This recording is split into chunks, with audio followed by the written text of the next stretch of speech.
Your Thursday.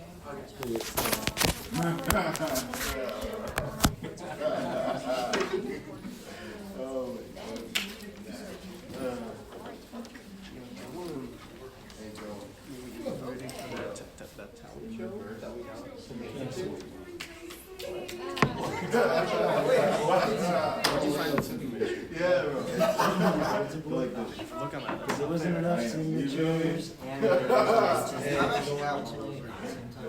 you guys want to see me and Dennis making Oreo? No, man.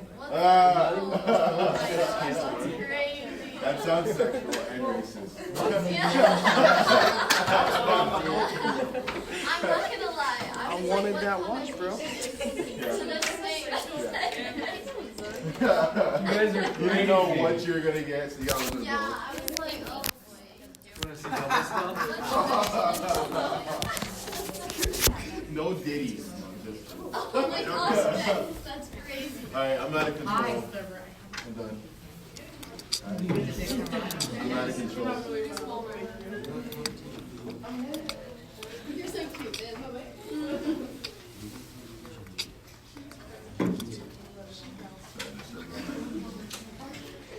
Oh, yeah.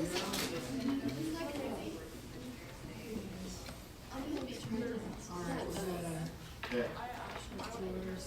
I just do it. Okay, okay. Yeah. Yeah. Yeah. Perfect.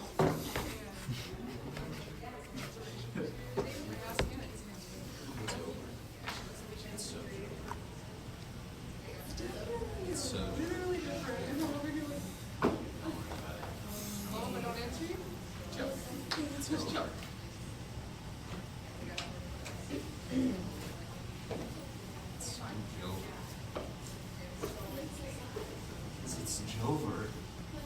How was Nerf Wars? You didn't. It was fun. How's that work? Fine. Do any of you guys have hots for this scene? Anybody get hurt? No. Tonight's talent show? Yeah. All right, that's easy. Wait, where's that Does at? anybody do? I don't want to talk about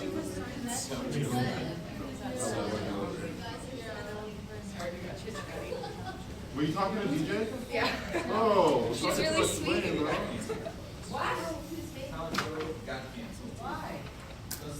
No one signed up for it. Oh. There's house show. And then also I love We chicken want drums. justice. I love that man. Let's rally. He's one of my favorite people on this earth. It's okay. Just convince me to move it to a different game. But we can't because it's like Hey, Mark. Okay, but not everything has to happen this week. does. There is a whole semester. As student does. Yeah. Look how good her hair looks. You just aren't thinking of your future in public. It's not my fault my hair's so good. No, I'm I'm gonna try to It make. takes 45 minutes to do. I do my hair. I just brush it. I don't know, man. You gotta stretch yourself out.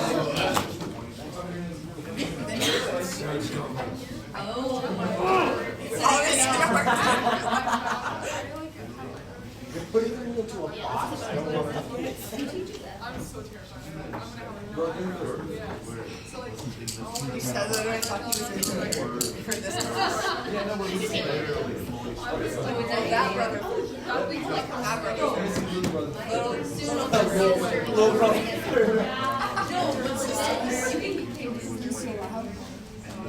Not yet.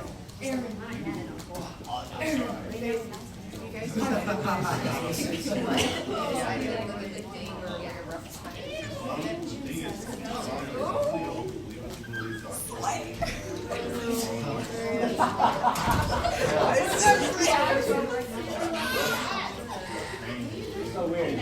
Okay, chill it.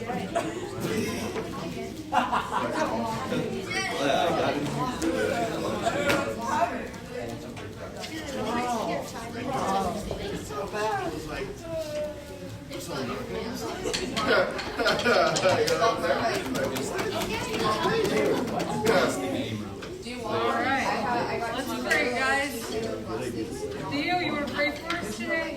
Yeah. All right.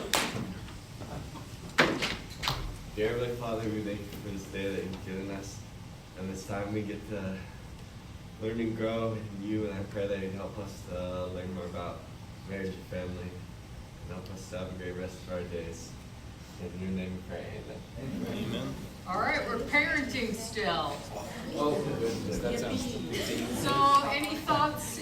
Did anybody think about anything yesterday Now what? about parenting? Okay, I'm gonna be honest. During Acts class today, During Acts class, you during Acts class today, what's the name of that child? What's the name of that baby? Anaya? Dude, Anaya was running around during all of Acts class. She went over and played the drums a little bit. She wrote 150. That was so cute. Who is this? Anaya. Angie and Sandy's little girl. It was cute for the first 10 minutes. Then I'm gonna stop. That's what I thought. And then I was really scared when she was with Alvin. Like, she kept chewing on stuff, right? And then I knew she was gonna go to the drums. And I was thinking, I was just so why are scared. you going to get her? It's gone, right? There are some of those days you welcome that, though. Yeah. You know? I don't always like sitting in the front row at church because I wanted distractions. I'd love to see a cute face. But nope. Whoever turned on the heat Always have to sit in the can front. have my kids. All right, so last time we were talking about how you go through transitions as you become a parent, and we finished up with this concept here about how there's generally more of a connection with the family of origin when you become a parent, right? Because there's the obvious, you start thinking about how your parents did things, or you're looking for advice, or also just having that grandparent sort of connection there. How many of you grew up near your grandparents? 2.5 A lot of people. Oh, that's great. So that brings an added bonus to it. All right, so parenting and boundary transitions in marriage. So parenting obviously brings a strain to marriage, particularly in the beginning as the adjustment's occurring. So as you first have a kid, there is this never-ending cycle that you have caring for the baby. There's fatigue that goes on, and then it basically can last for years in that you have that cycle like we talked about, how you're going through those different stages, and you have a baby, the kid might be going to school, and then another one pops up. So the cycle can go on for years and years. So there's a lot of loss of personal time. So things that you used to do to have a good time, or to have introvert time or extrovert time, are no longer available, and it has to become family time instead, just because of the necessity of not having enough hours in the day. So more family time instead of you time. New moms often have less energy to meet the needs of a husband as well, right? So it's more difficult to spend that time. I don't know, maybe do special things that you would have done before. And basically when the husband maybe comes home, you're just wanting to throw the baby at the husband and then maybe get to the shower for the first time in who knows how long. But yeah, that's the way it is.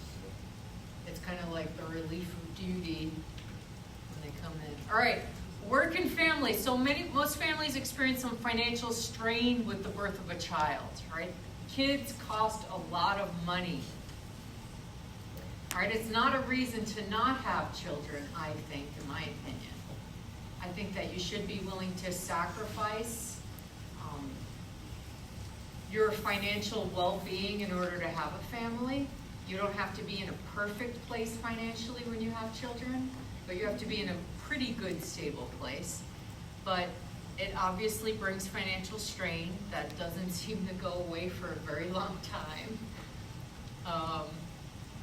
Women might need to work less, stay home, and pay for childcare. So how many of you had a stay-at-home dad? Because occasionally we get stay-at-home dads. Nobody in here. Wow. I usually have at least one. All right, how many had stay-at-home moms where the mom didn't work at all? So a good number. Okay. All right, so this causes a lot of role strain. So who's gonna take care of what in the house? Who's gonna take care of the baby? Who's gonna, be able to have time to spend alone? And then also guilt. So feeling bad that you're not doing a good job at work, not doing a good job at home, not doing a good job in the marriage.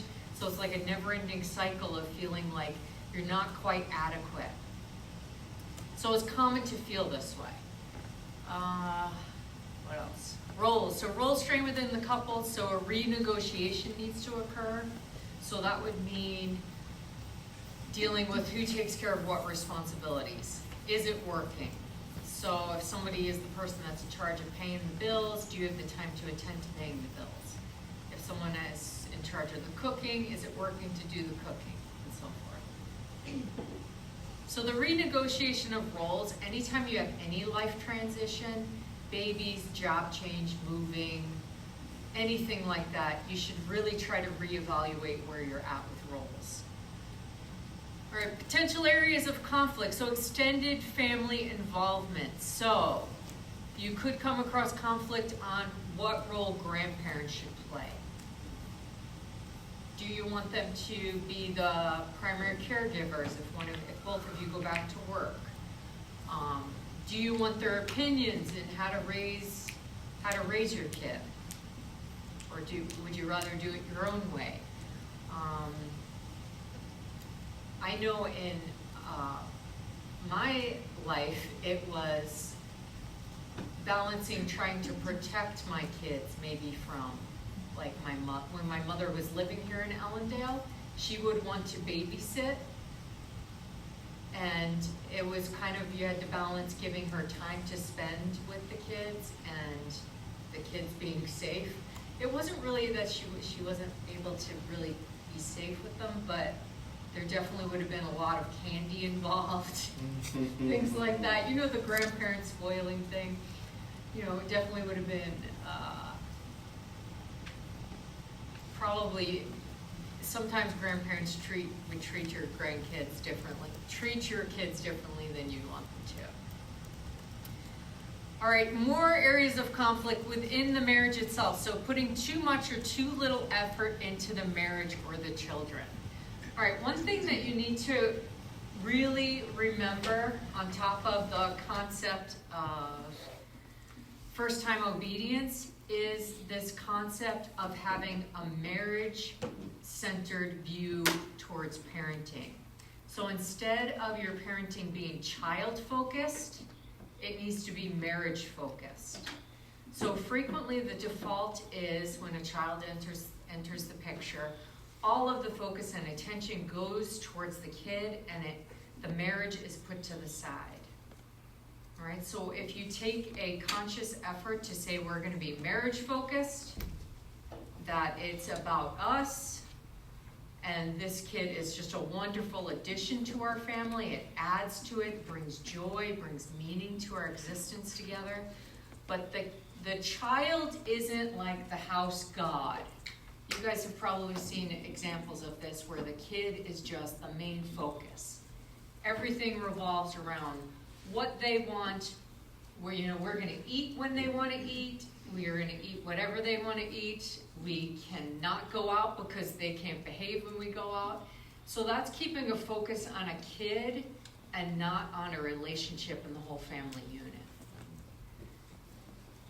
Frequently, mothers fall into the trap of, which I feel like I've seen just on like social media, is instead of all the photos being husband and wife and how much they're in love, it then becomes the husband's out of the picture and it's all about the baby. Right? The baby becomes the main object of the wife's affection and it's not placed towards the husband. Have you guys seen examples of this? It's a very common thing to do. So I think if you just keep a perspective of it being something that you have to be focused on. We are marriage focused and not child focused. The kid's not the one that's in charge. The kid's not the main source of our energy, our relationship is foundational. All right, so when you keep a foundational, good relationship in your marriage, it makes for a happy kid. All right, if you're just focusing on the child, neglecting the marriage, that creates an unstable kid. So it's a trap you can fall into if you let it. All right, balancing the individual needs of partners for separateness and connectedness. So allowing people to have their own space and to be connected is a difficult thing to manage during this time, just because there's just so much time and effort being put into the child that having time alone can be difficult.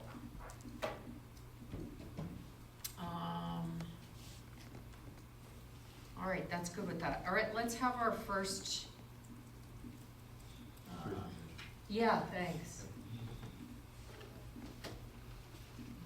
Brett, you want to go? Sure. All right.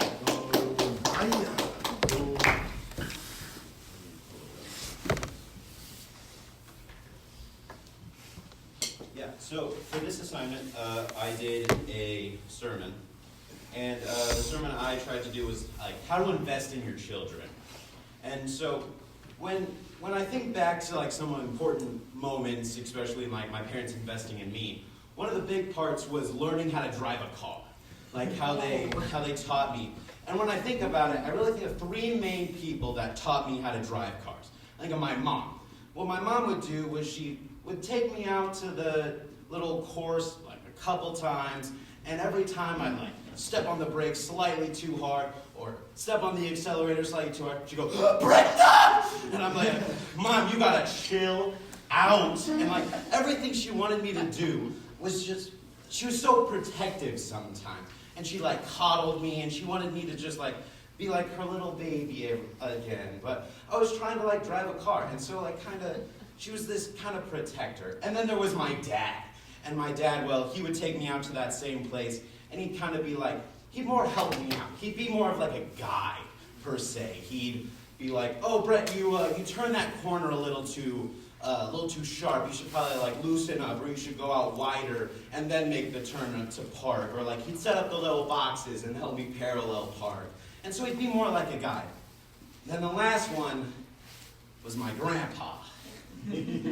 Oh, I really only went with him one time because that time kind of did it in for me. I didn't want to go anymore after that. My grandpa worked on a farm, and one of the main things that he had at this farm was a four-wheeler. And so he was like, "Brett, you need to learn how to drive. Let's go on the four-wheeler and we'll figure this thing out." And so he said, "What you got to do is you got to get on the four-wheeler, back it out of the garage, and then turn onto the road."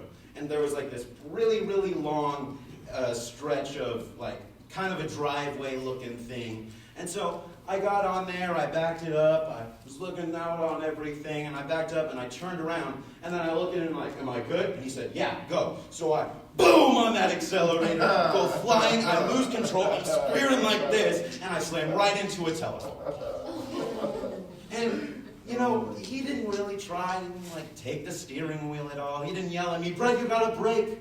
He was kind of this like, get it out there and just try. And what do you learn from those things? And when I think of these three things, this protector, this guide, and then this kind of like trial by fire thing, I think those are three kind of really important things to do in order to invest into our children. Be able to like protect them and love them, especially early on in their life, to help them like grow. And it's more of like, you don't do it, learn through me. Learn through your parents. And then when they get a little older, then it's going to be like, let's put you into some situations. I'll make sure I help you out. But I do want you to try this. And then there's those days when I'm not going to be there. So it's your turn. You're going to take that love that I showed you. You're going to take all the example I set for you. You're going to take the guidance I put before you. And now it's going to be your turn to figure it out on your own. And one of the stories that I liked to kind of explain all this is found in 1 Samuel, and it is the story of Samuel. So my first point today, and I want to make this clear, I don't mean this in like gender roles or everything. I just want to be like, give you a kind of a little symbolism to kind of be relatable. And so my first point is mom, the coddling protector. And when you look at 1 Samuel, Samuel was the son of Hannah. And Hannah, well, at the start of her life, it is said that God closed her womb. Hannah couldn't have any children. And so her husband, whose name was Elkanah, maybe? I don't know how to pronounce it, I'm sorry. He had 2 wives. And Hannah was the more kind of loved. She got the double portion of his love. She was favored. But the other one, well, she had all his children. She had all the heirs. And this caused major distress in Hannah's life. And she found herself praying on the steps of the temple one day and just crying out to God, God, why have you done this to me? Why have you put this on me that I cannot be a mother? Eli, the priest, saw her and immediately thought she was drunk. And so he went over and said, what are you doing here so drunk? And when he heard the faith that Hannah had and how she wanted this child, Eli said, God will give you this blessing. Amen. And Hannah said, if you give me this, I'll give this son to you, God. And so God gave Hannah a child, and she named him Samuel. And after growing up a little bit, Hannah kept true to her promise, and he gave Samuel into the church. And throughout the first part of Samuel's life, his kind of job was to just learn and grow. Multiple times throughout this chapter of her growing up, it is said that Samuel grew in wisdom and stature with the Lord.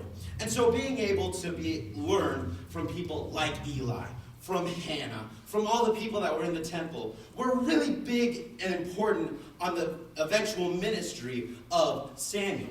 And I think we see this in our lives and when we go to become parents.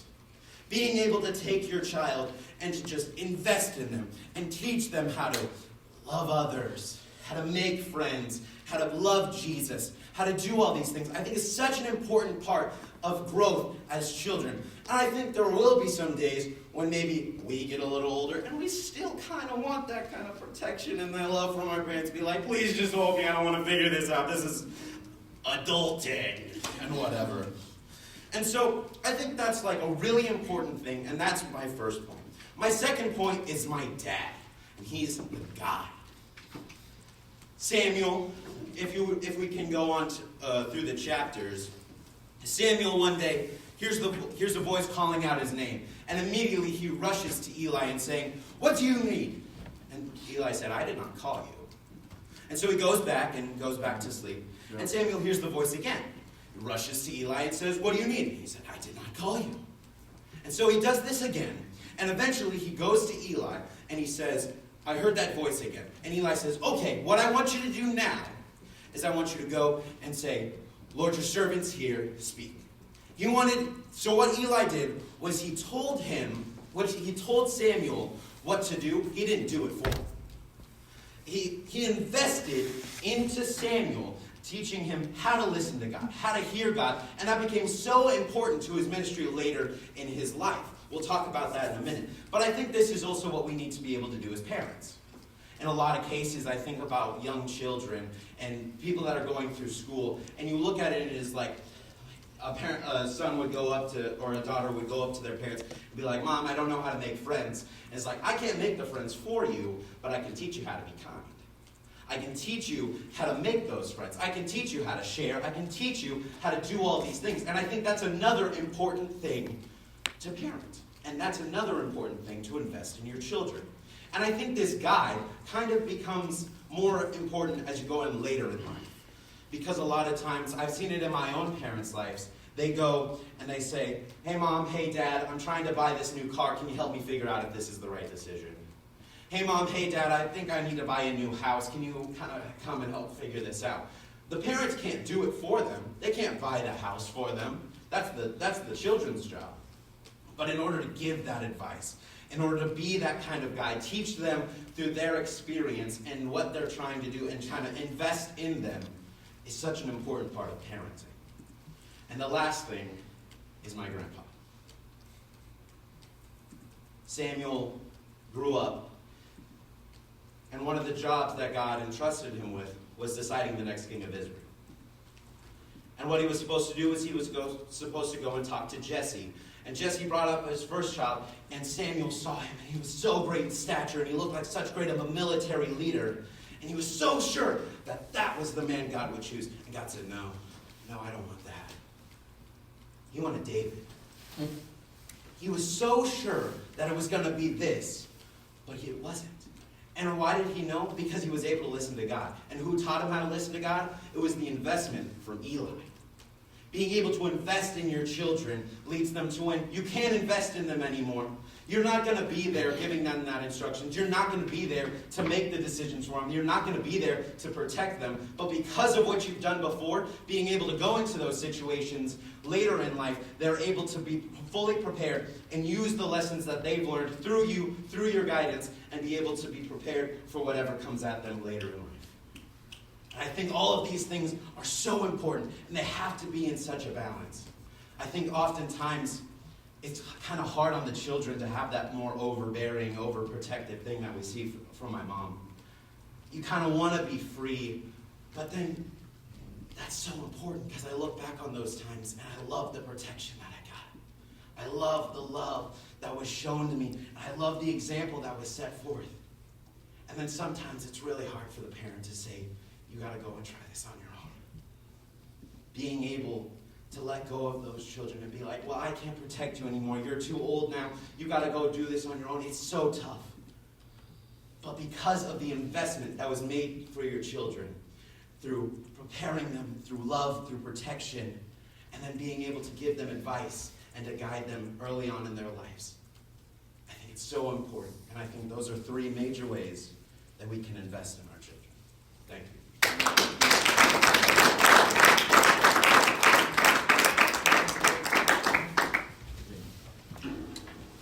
The driving stories that I had to teach my kids to drive.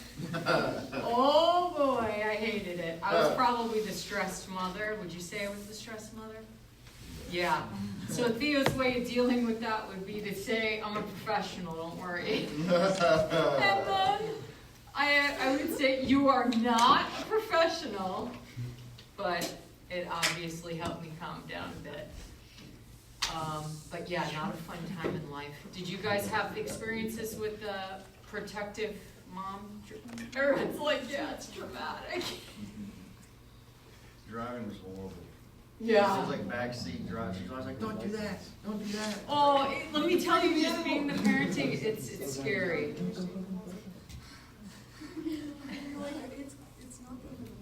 All right. We're going to look at some parenting styles. We're going to go through a grid, but before we get there, so what's the right way to raise a child? So we talked about how we want kids to make decisions for themselves. All right, so there are 2 primary elements of nurturing or offering support, shedding, a lot of love, and parental control or setting rules, demandings. All right, so when we look at these charts, it has things about demandingness and responsiveness. All right, so let's tally up. Let's get everybody involved, and we're going to tally up into what category of family you think you came from.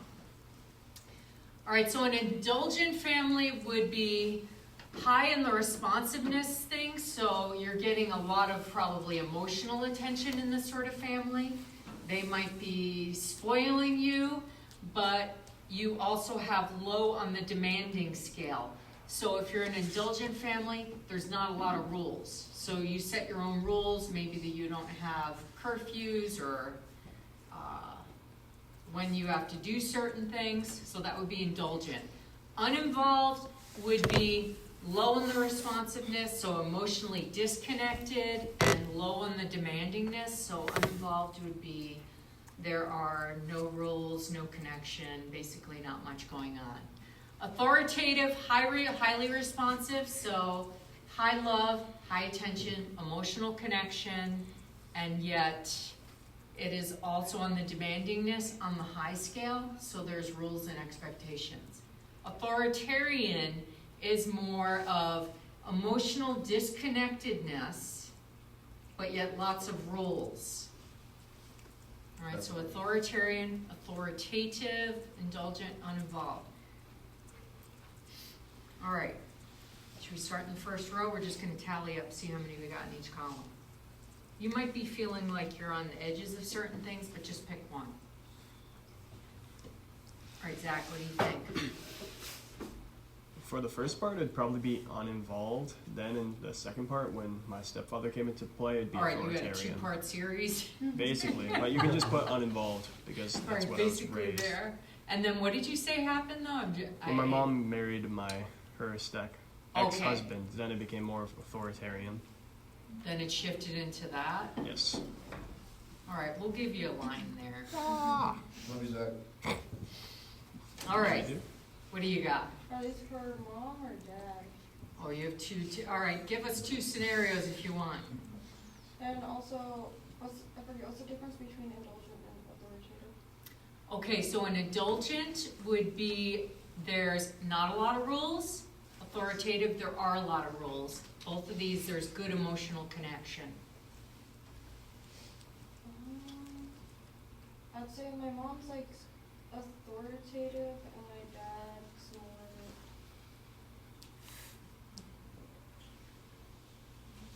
kind of close to uninvolved, but probably more authoritarian. Okay, all right, next. Probably authoritative. Okay, all right, next row, Dylan. I'd say born into uninvolved and then moved into authoritative. Okay. With the same scenario set up, the same parents and No, change born everything? into my biological parents were divorced, and then okay. they were uninvolved. And then when I moved with my uncle, it became a lot healthier, Okay. very responsive, but then also like a good amount of rules and that type of deal. So all right, Trevor, does what that do you make sense? think? Yeah. Authoritative. Theo, Authoritative. Big. All right, next row, Jeanette. Oh golly, okay. I would say both authoritative and authoritarian. All right, because it's kind of like half the time it wasn't. Well, when Or I was a line. a kid, it was very authoritarian. Like, wow, words are not worded. My parents got nicer as I got older. Okay, Yes. so there's a transition. Yeah. All right, Marlissa, what do you think? Authoritative. Okay. Authoritative. Authoritative. Authoritative. Yeah. Authoritarian. All right, we got 4 there. Authoritative. Probably more authoritarian. Probably authoritative. Authoritative. Me? Yeah. Okay, so I have a question. For indulgent, does that mean there's like no rules, or like, because my parents gave me a lot of freedom, but like they still had like rules, like I didn't have like curfews or like. You still had some rules and But they, expectations. like I had to like maintain, Yeah, that's like, not good really grades indulgent and, then. like, yeah, like I had to have like certain. And you were grades and emotionally fairly connected? stuff. Yeah. You're probably in this one then. Okay.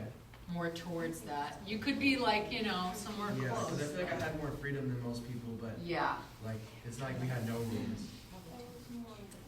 which that's okay. I mean, an authoritative home would have a balance of, you have freedom in areas where, on less important things. Yeah. Okay. What do you guys think? Authoritative? All right. Authoritative.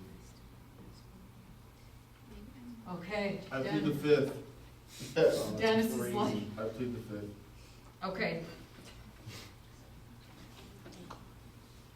All right. So, we don't have too many in the indulgent. We have no one in the All right. Yeah, not many. We don't have many. We have some in the uninvolved, authoritarian, authoritative. All right, so what does this all mean now? All right, we can go through each of these and see the positives and negatives to each thing, because some of them have positives, some of them had negatives. In general, it's not shocking that you guys came from the authoritative. All right, most Christian homes follow this sort of parenting principle, where it is high in the love, it's high in trying to be emotionally connected, there are expectations. Good homes, generally you would say fall into this category. So if you came from an authoritative home, things were going pretty well. Authoritarian, not as good. All right, because there's not that emotional connection. Uninvolved is terrible. Indulgent isn't good either, but uninvolved is probably the worst outcome. All right, so indulgent, we're starting with that. All right, so indulgent parents are permissive and non-directive, so they let you do whatever they want. So my upbringing was a lot like that. I was allowed to roam, Manhattan with my friends whenever we felt like it. I would stay out all till the sun came up. There was just no rules at all. All right, they are high on the responsiveness chart, so they might be very encouraging, try to show a lot of love, but there's no demands and expectations. So indulgent parents give little punishment, have few guidelines for behavior, so they don't even say what's right and wrong, provide little structure, and avoid taking charge. So they're basically backed out. You're thinking that's okay. So there's two types. There's what we call the democratic indulgent, which tend to be a bit more engaged, show more interest in the child. And then a non-directive one, which would be emotionally less available. All right, these children tend to have high self-esteem, right? Because they're allowed to do what they want. They might be told, you're great. They never have people point out their negatives. They might have good social skills, low levels of depression. However, they may behave irresponsibly. Have little ability to handle frustration, so they're not used to struggling really. They're used to everything just going their way. Be emotionally immature, perform at a lower level in school, and frequently exhibit behavior problems. All right, so indulgent. All right, authoritative. So authoritative parents are demanding, non-intrusive. All right, so back to the chart. Authoritative, we've got up top there. All right. They have clear standards for behavior and most things. They discipline in a caring way to help the child be self-regulating and socially responsible. So the goal is to really teach the kid. Children generally become good problem solvers. All right, so they're taught when something bad happens. They're given ways to show how to get through it, how to navigate things. They tend to show social responsibility, are initiative, and cooperative in general. These parents raise adolescents that are more socially competent and have less problematic behavior than those with non-authoritative parents. So basically you get a good outcome following this sort of style. High love, high expectations. Authoritarian. All right, authoritarian, that was the one that was in the bottom here, where you have lots of rules, but things aren't well emotionally connected. So you probably feel angry maybe at the parent for creating rules and your voice isn't heard. Authoritarian parents are demanding but not responsive to the child. They are obedience and status oriented. So you have to follow the rules, that's just the way it is. And there's a high structure in the family, like the parent, the child, we don't blend these things. In adulthood, these children have difficulty making decisions due to a lack of learning decision-making skills growing up in the first place. They usually fear their parents and avoid them. They have lower self-esteem, have a higher risk of depression. They tend to behave well, like on the outside, they try to have an outward appearance of doing things right, but have poorer social skills. All right, two different types. So there's the non-authoritarian directive. So these parents exhibit authoritarian characteristics, but are not autocratic in their use of power, so that's not as extreme of a form.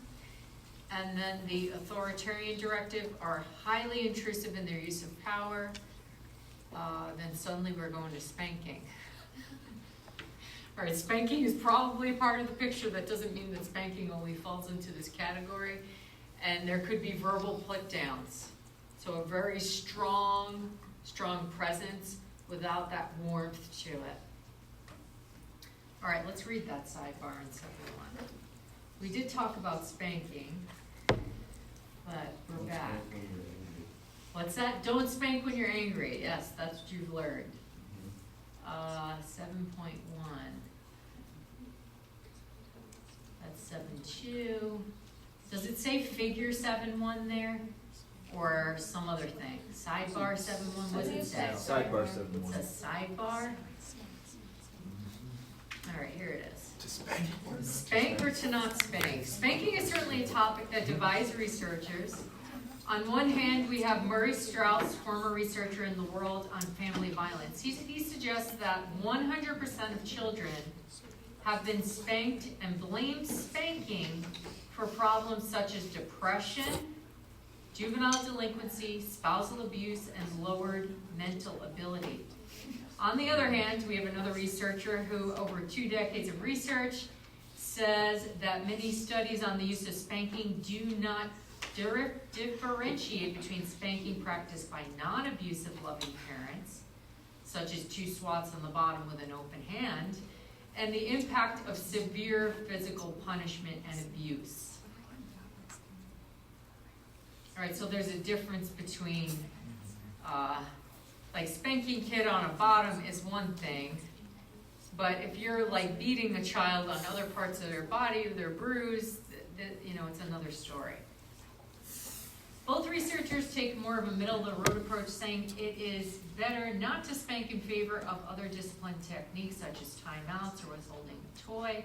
However, an occasional swat on the bottom when delivered in the context of good child rearing has not been shown to do any harm. Even James Dobson, the evangelical Christian family psychologist, suggests that using other means of discipline is a good idea when possible. However, in the case of child defiance, he advocates spanking with clearly defined guidelines of children between the ages of 18 months and 6 years. That's probably what I would fall in line with as far as agreeing that that's a good zone.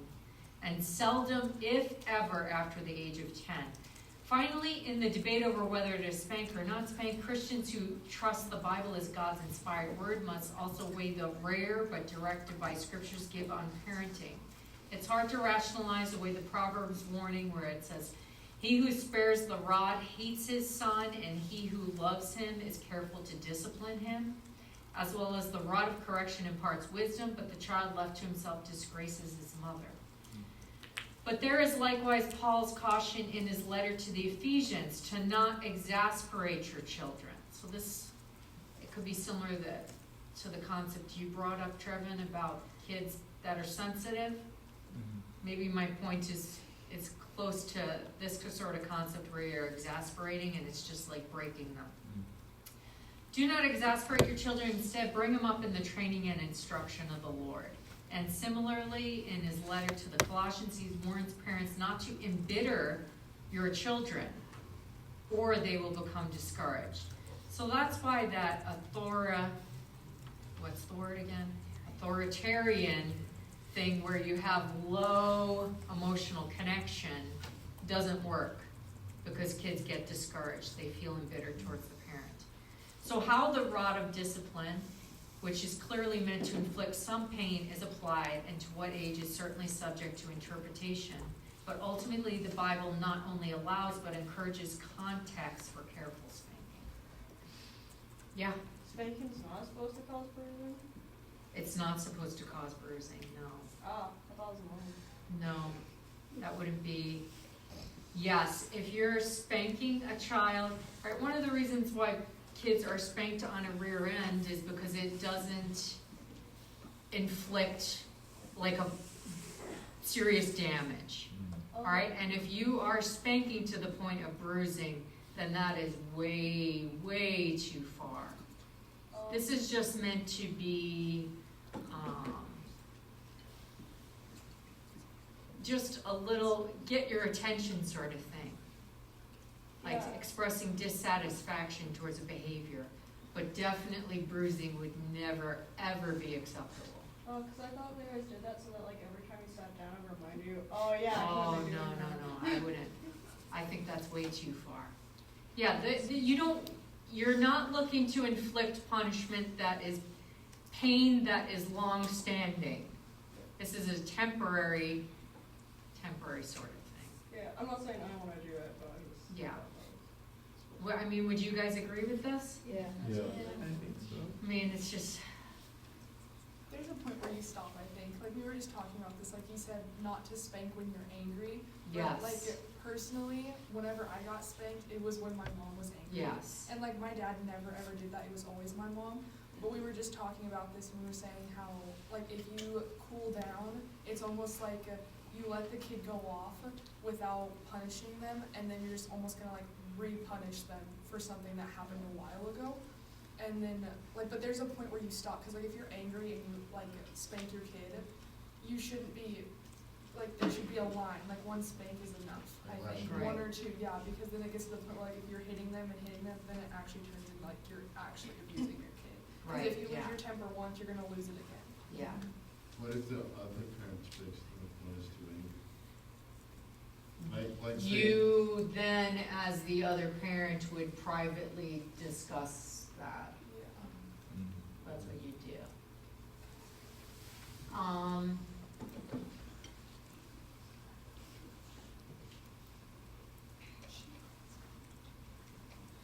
I just thought of something, but I can't think of what it is now. Even a child that is like 3 years old, let's say. A 3-year-old, you can say, I'm gonna discipline you later for something that you've done. Or even a 2-year-old would know that.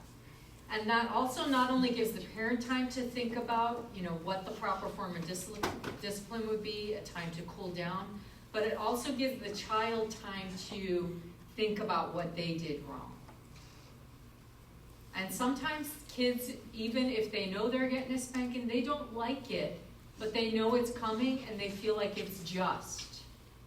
If it's like, this is the consequence for the behavior, you explain it to them, then they can try to understand and gain a conscience from it and see the justice to a negative thing that they might have done. All right, yeah.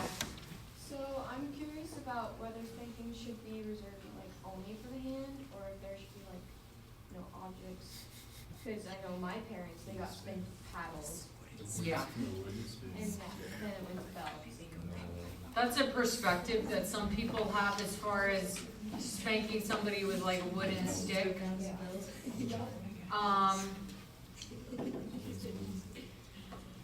Sometimes people feel like it's the use of their personal hand that they don't want being involved in inflicting the punishment, and so this becomes like an object that it's not like my hand going against you, but it's this object being put towards it.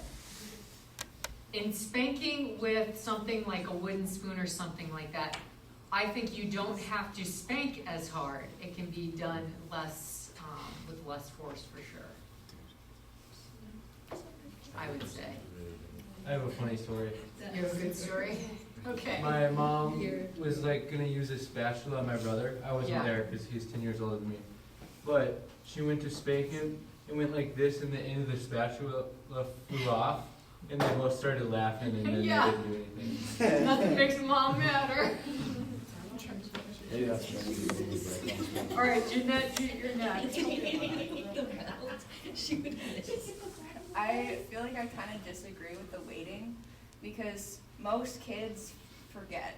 Like, they may be smart enough to know.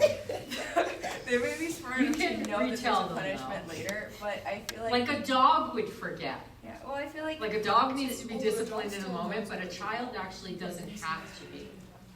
I don't know. I feel like kids, you have to call it out in the moment, because a lot of the time kids will forget, like, oh, well, obviously wasn't that big of a deal because I didn't get in trouble right then. You're just getting mad at me I later. see what you're saying. Like, Yeah, when I there's was growing up, definitely if I things did where something wrong, my Yeah. parents would get on me in the moment, I would get spanked, and then I'd have to go sit in timeout for 10 minutes to think about what I did. And that was the moment of thinking, but like the first initial, this is your punishment, versus like just letting them sit and think, most kids can't stay focused, so they just Yeah. kind of daydream sitting in a Right. corner, and then the parent comes back to spank them, and they're like, oh, whoa, I forgot I was even in trouble, you know? Okay, so yeah, you wouldn't do that all the time. And then there are major infractions that you're like, Dad needs to be involved in this because this is so big, we don't have the consequence list here, you know, that you would want to wait later. But yeah, there's probably a lot of things that aren't as important. Dylan, what do you think? So maybe then I would assume just from the different thoughts that I'm hearing throughout this class, maybe the general consensus is just like you need to know yourself when you're angry. You need to know how you react when you're angry, and if you can have enough self-control that you can wisely and diligently punish your kids, maybe if it is in a spanking or maybe if it's in some other kind of consequence. But knowing that maybe if you or maybe if your partner struggles with like maybe doing something more rash in the moment, then maybe you need to let your other partner, who can be more self-controlled, take initiative to maybe punish the kid. Because I do agree, like if I were to wait, if my parents waited to punish me with certain things, and rather than doing it in the moment, I don't think that I would learn quite the same.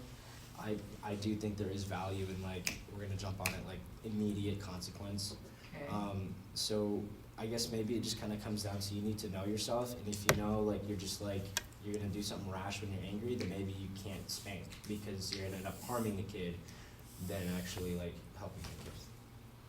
Does that make sense? Yeah. Yeah. Well, there's some things that I would say just from the parent experience I have is that some things upset you that they do, and then other things not as much. Right. So I guess There yeah. is like huge variation on how it affects you. Yeah, just knowing if you're angry and what you do when you're angry, and knowing can I have enough self-control to wisely punish my kid, even though I'm feeling very frustrated with said kid and want to do something maybe more rash. So. All right, Lindsay, what do you think? I'm wondering, like, how to decipher which situations need spanking, because I know my mom, she was like, well, I don't like it when you lie, I wish you would come to me and tell me things, but when things were found out, then spanking was enforced, and then that would lead me to lie, because I didn't want to be spanked. Okay. That's a decision that you personally should decide on what a consequence would be. Like I said, I feel like spanking as a kid matures becomes definitely less part of the picture, and you should be looking at other things that actually, because even sometimes a spanking doesn't mean much to some kids. Or you can inflict way more pain if you like take away a toy or some sort of activity that they like to do. That could be way more an infliction of punishment.